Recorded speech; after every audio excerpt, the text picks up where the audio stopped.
大家好，100万英镑的小说家马克·吐温说过这么一句透彻直白的人间大实话。这句话其实让很多被烦恼困扰的人们都被深深打动过，也曾认真的用心实践过。然而，往往过不了多久，等到这话的药效过了，大家的日子又恢复了原状，烦恼又会重新抬头了。那么，这位被后世评价为美国文学中的林肯的马克·吐温，到底说了什么，让世间的烦恼总是来了又去，去了又来呢？他这样说过：时光荏苒，生命短暂，别将时间浪费在争吵、道歉、伤心和责备上，用时间去爱吧，哪怕只有一瞬间，也不要辜负。直须心意方为乐。可以说，他说的每一个字都充满了积极的能量和正确的方向，只是做起来又是那么的难，那么的没有头绪，那么的难以持续。他的大实话正如哈佛大学唯一最受欢迎的公开课，也就是哈佛幸福学一样，听起来头头是道，做起来没头没脑。无论如何，高达1/4的哈佛学生向学校的教委会反映说，哈佛幸福学改变了他们的一生。与此同时，不少翻墙的中国学生也充满感激地说，这门学科同样改变了他们的人生。那么，哈佛幸福学归根到底讲的是什么呢？就像它的概言所说的，成功不是幸福，幸福才是成功。那么幸福又是如何去获取呢？始信华容未足发。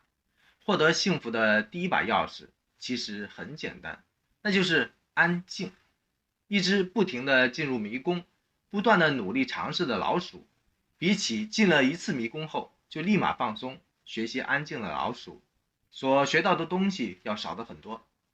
因为前者的紧张和烦恼，把好不容易获得的那些成就感和幸福感全都淹没了。人也一样，而且情感更加的复杂和麻烦。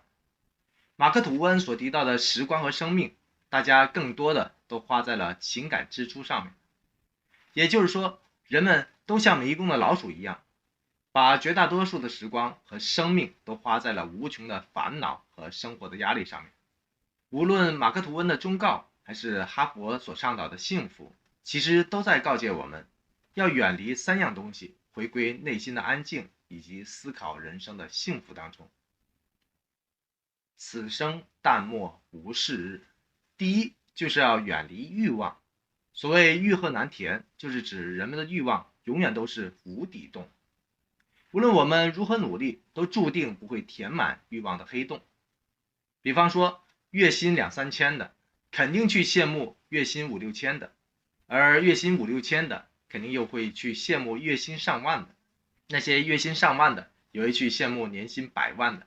至于说年薪数百万的，当然会去羡慕马云爸爸的。所以，不少人起初的奋斗目标，就是简单的为家人供一套温馨的公寓。或许不知不觉中，他们发现自己的目标已经换成了独立的别墅。目标越高，能力和欲望的距离就会越拉越大，痛苦便会随之加深加重，仿佛远方永远都有一个大饼在吊着你，而自己还永远都抓不着一样。这样的心态跟幸福的感觉只会越走越远，分道扬镳。且行知性弗无涯。第二，就是不要去算计。常言道，水至清则无鱼，人至察则无徒。意思就是说，水太清了，鱼就无法生存；要求别人太多了，就会失去伙伴。当一个人浑身都散发出算计的磁场的时候，是没有人会愿意靠近他的。幸福也一样。第三，就是要懂得取舍。这个世界很奇妙，很多事或者人，如果我们毫不在乎，那么他们或好或坏，都不会影响到我们自己的心情。然而，当我们赋予这些事或人情感价值的时候，便同时赋予了他们伤害我们的权利。人类的情感世界是最具创造力，也最具杀伤力的。当你在乎他、喜欢他的时候，他的一举一动、一言一行都可能为你带来伤害。如果不加取舍，你便堕入到了别人的世界当中，犹如爱情大过天的郑爽一样。正是郑爽的悲催和闪电的陨落，告诉了我们一个简单的真相，那就是纠缠的越深，越万劫不复。相比执着的傻妹子郑爽，苦孩子出身却又不失好学和聪明的赵丽颖，快刀斩乱麻的断缆和止损，无疑是相当哈佛、相当睿智的。懂得取舍，才会懂得幸福，才会珍惜幸福。直须心意方为乐，始信华容未足夸。此生淡漠无事日，且行知性福无涯。大浪滔滔，明月皎皎。老实说，我们的世界超级美丽，世界的夜晚超级梦幻。活在这么一个美丽的星球上，活力的世界上，本身就是一种说不出的幸福。我们的身边并不缺乏幸福，而是缺乏发现幸福的眼睛和心灵。当我们把眼目放在成功身上的时候，其实离幸福反而是越来越远了。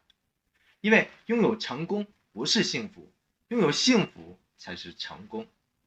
日复一日，年复一年，但我们偶尔迷失幸福的感觉，其实把幸福找回来也相当的简单，那就是要求今天的自己比昨天做得更好就行了，幸福就回来了。